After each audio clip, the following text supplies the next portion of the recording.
Reading next month. Kung magpapa-3D ka, magpa-3D ka ng iyong buwan.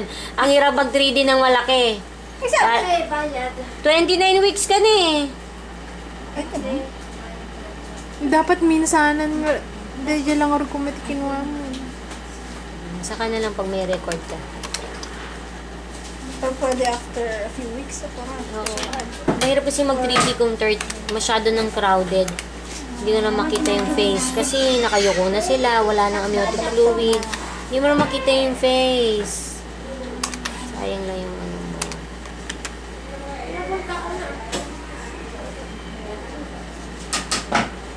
Hindi natin makikita dyan. Yung face? Ay, yung kanila. Yung gender? Makikita ba sa bumukha ka? Pati yung face. Makikita rin yung face. 2D nga lang.